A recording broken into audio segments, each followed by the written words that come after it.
Hello friends, welcome to my channel mobile repairing. आज की इस वीडियो में हम मोबाइल हार्डवेयर ट्रेनिंग का लेसन 57 बना रहे हैं, जिसके अंदर हम बात करने वाले हैं how to identify ICs on mobile motherboard. मतलब कि मोबाइल के मदरबोर्ड के अंदर बहुत सारी आईसीज होती हैं, उन्हें हम किस तरह से पहचानें। देखिए फ्रेंड्स, हमारे मोबाइल के जितने भी मदरबोर्ड होते हैं, देखिए क्योंकि मोबाइल के अंदर बहुत सारी ब्रांड्स आती हैं और हमारे जितने भी फ़ोन हैं जैसे 2G, 3G, 4G, 5G और अभी 6G, मतलब टेक्नोलॉजी टाइम के साथ अपडेट होती है, तो इनके मदरबोर्ड में भी बहुत सारे चेंजेस हैं। अब उस वजह से होता ये है कि जब भी हम इस फील्ड में मोबाइल रिपेयरिंग की स्टार्टिंग करते हैं तो हमें फ़ोन की आईसीज पहचानने में बहुत ही ज़्यादा प्रॉब्लम आती है। तो इस वीडियो में हम आपको मोबाइल के मदरबोर्ड में आईसीज को पहचानना बताएंगे और मोबाइल की जितनी भी आईसीज है उन्हें आइडेंटिफाई करना एक वीडियो के अंदर उसे पूरी तरह से कंप्लीट करना बहुत ही मुश्किल है, इसलिए हम इसे 5 पार्ट में बनाने वाले हैं और जिसका ये फर्स्ट पार्ट है, ताकि हम आपको पूरा डिटेल में समझा सकें। पुराने जितने भी फ़ोन जो आया करते थे 2G, 3G, उससे लेकर के हम आज के 5G फ़ोन तक में आपको आईसीज को पहचानना बताएंगे। तो इस वीडियो को लास्ट तक ज़रूर देखिएगा। सब्सक्राइब कीजिए हमारे यूट्यूब चैनल को और बेल आइकन को प्रेस कीजिए हमारे लेटेस्ट वीडियो के नोटिफिकेशन के लिए। देखिए फ्रेंड्स, यहाँ पर हमने आपके सामने कुछ मदरबोर्ड्स को दिखाया है जो कि 2G से लेकर के 5G तक के फ़ोन हैं, जिसमें हमने नोकिया, सैमसंग, शाओमी, आईफोन, इन कुछ बोर्ड को यहाँ पर रखा है ताकि आप इनको देख सकें। अब इन बोर्ड को आप अगर ध्यान से देखेंगे तो इनमें बहुत सारी आईसीज लगी हुई है और इसमें आईसीज को पहचानना थोड़ा सा मुश्किल होता है, और ख़ासकर उन लोगों के लिए जो इस फील्ड में स्टार्टिंग करते हैं, मतलब रिपेयरिंग सीखते हैं मोबाइल के, तो उन्हें सबसे ज़्यादा प्रॉब्लम्स आती है। तो देखिए, सबसे पहले हम बात कर लेते हैं मोबाइल के जितने भी जो आईसीज होती हैं वो कैटेगरी वाइज हम उनके सभी की बात करने वाले हैं। जैसे कि इसके अंदर होता है CPU, power IC, memory IC, MMC, EMCP, UFS जो कि अब लेटेस्ट टेक्नोलॉजी है।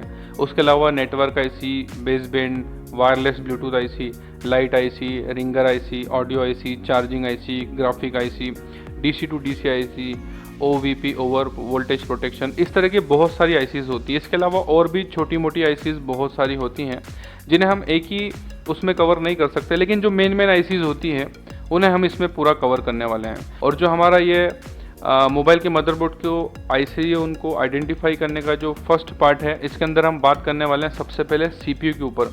बेसिकली देखिए, मोबाइल के जो मदरबोर्ड होते हैं उन्हें 3 कैटेगरी में डिवाइड किया जाता है। एक होता है हमारा नेटवर्क सेक्शन, क्योंकि हमारा फ़ोन जो होता है वो वायरलेस डिवाइस होता है। और उसके बाद सेकेंड जो हमारा इसके अंदर होता है वो होता है हमारा CPU और मेमोरी सेक्शन, जिसके अंदर हमारा CPU और उसके साथ में काम करने वाली flash chip, NAND chip, eMMC, EMCP या फिर UFS जो कि लेटेस्ट टेक्नोलॉजी है। उसके बाद में थर्ड कैटेगरी जो होती है वो हमारी पावर सेक्शन की होती है, जिसके अंदर हमारी बहुत सारी आईसीज आती है, light IC, audio IC, charging IC, DC IC. तो इस वीडियो में हम फिलहाल में CPU को पूरा कवर करने वाले हैं और बाकी के जो नेक्स्ट पार्ट होगा उनमें इन सभी आईसी को कवर करने वाले हैं। सबसे पहले हम बात करेंगे CPU के ब्रांड्स के ऊपर, क्योंकि जब भी आप किसी फ़ोन के मदरबोर्ड को देखते हैं तो उसमें हमें आईसी को पहचानने के लिए और ख़ासकर CPU को पहचानने के लिए सबसे पहले उसकी ब्रांड के बारे में पता होना चाहिए। जैसे हमारे कंप्यूटर के अंदर इंटेल के प्रोसेसर आते हैं, AMD के आते हैं, उस तरह से ही हमारे मोबाइल के अंदर भी अलग अलग ब्रांड के CPUs आते हैं। इसमें हम कुछ मेन ब्रांड्स के ऊपर बात करने वाले हैं जिन्हें सबसे ज़्यादा आपको देखने को मिलेगा मोबाइल के मदरबोर्ड के अंदर। उसमें सबसे पहले हम बात करेंगे मीडियाटेक के ऊपर।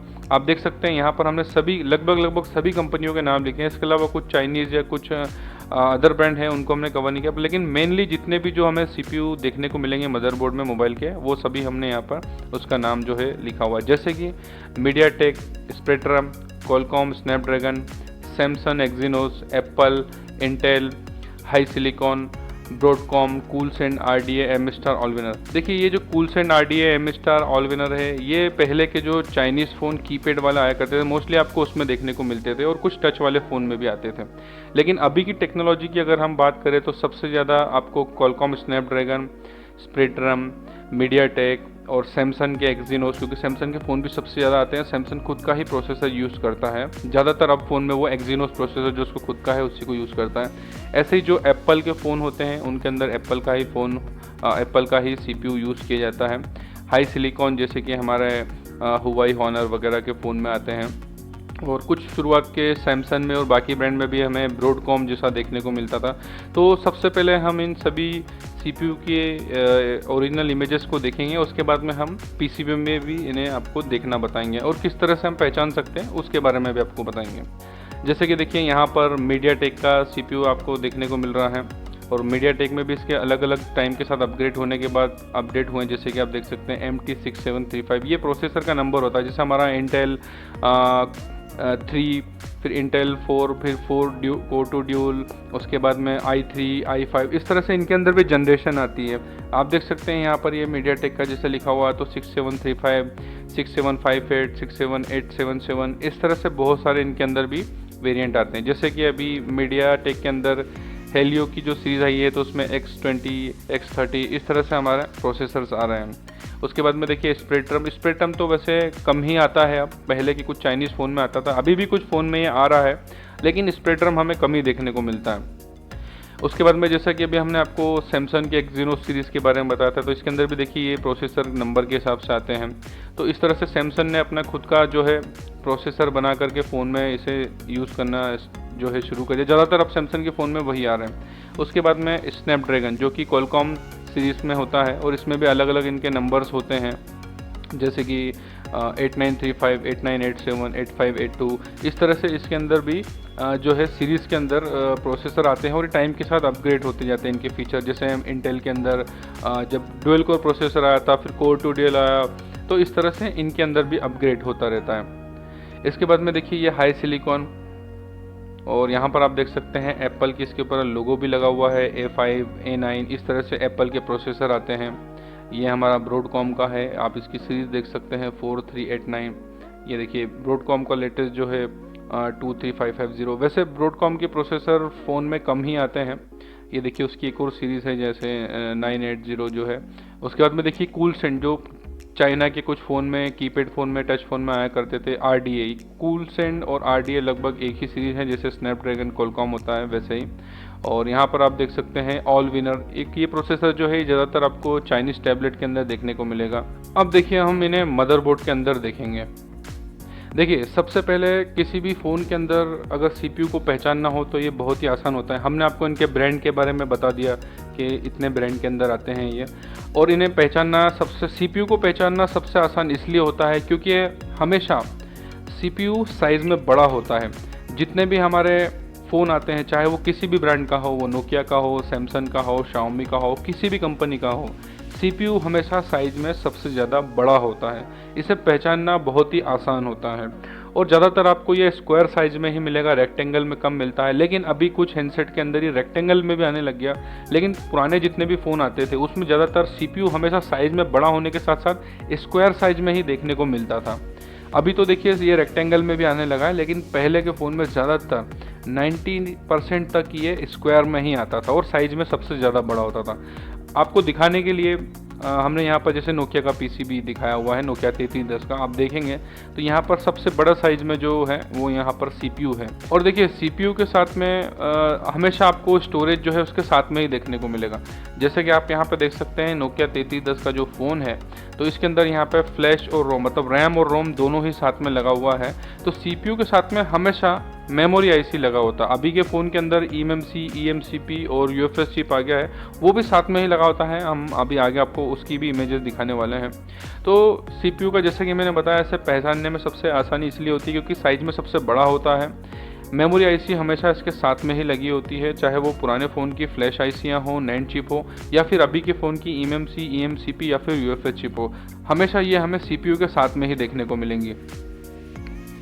ये देखिए यहाँ पर एक और मॉडल है जो कि हमारा नोकिया 1100 फ़ोन है। अगर इसे आप देखेंगे तो यहाँ पर ही हमारा CPU लगा है, ये इसकी मेमोरी IC है और इसकी पावर IC का साइज़ भी इतना ही बड़ा है। लेकिन इसकी एक पहचान ये होती है, CPU के पास में आपको कंपोनेंट्स कम देखने को मिलेंगे comparison to power IC। Power IC के आसपास जो होते हैं कैपेसिटर कॉइल्स ज़्यादा होती हैं। इसके बाद में आप देख सकते हैं यहाँ पर जो है नोकिया 101 का हमने PCB दिखाया हुआ है। इसके अंदर ICs कम हो चुकी है, लेकिन ये कीपैड फ़ोन है और क्योंकि इसके अंदर ज़्यादा फीचर्स नहीं है इसलिए आप देख सकते हैं यहाँ पर नेटवर्क IC और उसके अलावा ये देखिए हमारा CPU और मेमोरी जो फ्लैश IC है ये साथ में लगी हुई है।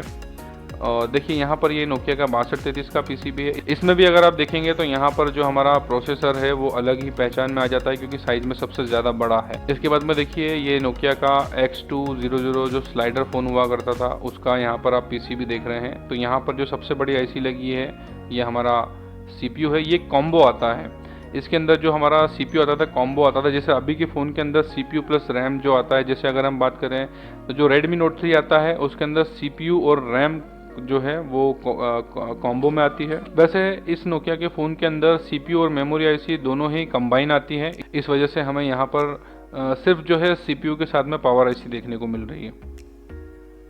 इसके बाद में देखिए ये एक 3G फ़ोन है जो कि सैमसंग का है, 5360 गैलेक्सी वाई के नाम से इसे जानते हैं। इसके अंदर आप देखेंगे तो यहाँ पे ब्रॉडकॉम का CPU लगा हुआ है और यहाँ पर हमारी फ्लैश आईसी लगी हुई है और जस्ट पास में पावर आईसी है। हालांकि पावर आईसी को किस तरह से पहचानते हैं वो हम आपको नेक्स्ट पार्ट में बताएंगे, लेकिन अभी हम CPU के बारे में बता रहे हैं। तो आप देख सकते हैं यहाँ पे ब्रॉडकॉम का प्रोसेसर लगा है और जस्ट इससे पास में जो है हमारी इसके अंदर फ्लैश आईसी लगी हुई है। देखिए यहाँ पर एक और मॉडल है जो कि सैमसंग का ही है और इसमें आप देख सकते हैं यहाँ पर ये हमारा सबसे बड़ी जो आईसी है ये हमारा प्रोसेसर है, क्योंकि इसके साथ में यहाँ पर ये हमारी मेमोरी आईसी लगी हुई है। और क्योंकि पावर आईसी के पास में कंपोनेंट्स ज़्यादा होते हैं, CPU में कम होता है। आप देख सकते हैं किसी भी फ़ोन के मदरबोर्ड को अगर आप ध्यान से देखेंगे, अगर ऐसा भी कभी होता है कि दो बड़ी आईसी लगी हैं तो जिस आईसी के पास में कंपोनेंट ज़्यादा होंगे वो पावर आईसी होगी, जिसके पास में कंपोनेंट्स कम होंगे, छोटे कंपोनेंट्स होंगे, वो हमारा CPU होगा। देखिए जैसे ये एक और सैमसंग का है i9500 का, आप यहाँ पे देख सकते हैं जो सबसे बड़ा है, क्योंकि एक्जीनोस का सैमसंग का फ़ोन है और इसके अंदर सैमसंग का ही प्रोसेसर लगा हुआ जो कि एक्जीनोस का है। और ये जस्ट इससे साथ में जो लगा हुआ है यहाँ पर ये हमारी मेमोरी आईसी है। उसके बाद में देख सकते हैं यहाँ पर हमने एक और आपका सैमसंग का बोर्ड दिखाया है। इसके अंदर भी ये देखिए यहाँ पर जो है हमारा प्रोसेसर लगा हुआ है और ये हमारी मेमोरी आईसी लगी हुई है। और ये देखिए ये हमारा रेडमी का बोर्ड है, आप इसे देख सकते हैं। इसके अंदर ये हमारा क्वालकॉम का प्रोसेसर लगा हुआ है। अब इसमें देखिए रेक्टेंगल है, क्योंकि पहले के फ़ोन में ज़्यादातर स्क्वायर में ही आता था, अभी ये रेक्टेंगल में भी आने लग गया है। और इसमें आप देख सकते हैं ये हमारे क्वालकॉम प्रोसेसर लगा हुआ है, साथ में ये मेमोरी आईसी लगी हुई है और यहाँ पर पावर आईसी लगी हुई है। ये जो हमारा रियलमी का फ़ोन है इसके अंदर आप देख सकते हैं यहाँ पर ये MTK मीडियाटेक का प्रोसेसर लगा है, यहाँ पर हमारी eMCP लगी हुई है। तो CPU को पहचानना काफ़ी आसान होता है। ये देखिए ये एक और हैंडसेट है, इसमें भी आप देख सकते हैं यहाँ पर हमारा ये प्रोसेसर लगा है और यहाँ पर हमारी eMCP लगी हुई है। तो फ्रेंड्स हमने आपको बहुत सारे ब्रांड्स के अंदर उनके अलग अलग मॉडल्स के अंदर बताने की कोशिश करी। CPU को पहचानना सबसे आसान होता है, किसी भी मोबाइल के अंदर CPU को पहचानना सबसे आसान होता है, जो कि इस वीडियो में हमने आपको बताया। एक बार और हम आपको इसके पॉइंट्स रिवाइंड कर देते हैं जिससे आप इजीली पहचान सकते हैं। जैसा कि इसको पहचानने की हमने आपको खासियत बताई कि CPU हमेशा साइज में सबसे बड़ा होता है और मेमोरी आईसी हमेशा इसके साथ में ही लगी होती है और इसके पास में ज़्यादा बड़े आपको कैपेसिटर्स और कॉइल देखने को नहीं मिलेंगे। ज़्यादातर इसके आसपास छोटे कॉइल या capacitor comparison to power IC. उम्मीद करते हैं इस वीडियो से आप CPU को पहचानना समझ गए होंगे किसी भी मदरबोर्ड में। अगर आपको इससे रिलेटेड किसी भी तरह का कोई डाउट्स है तो आप इस वीडियो के ऊपर कमेंट कर सकते हैं, हम आपको उसका आंसर 101% देंगे। वीडियो अच्छा लगा हो तो लाइक कीजिए, हमारे चैनल को सब्सक्राइब कीजिए, क्योंकि इस तरह की नॉलेजेबल वीडियो हम हमारे व्यूअर्स के लिए बनाते रहते हैं। Thanks for watching.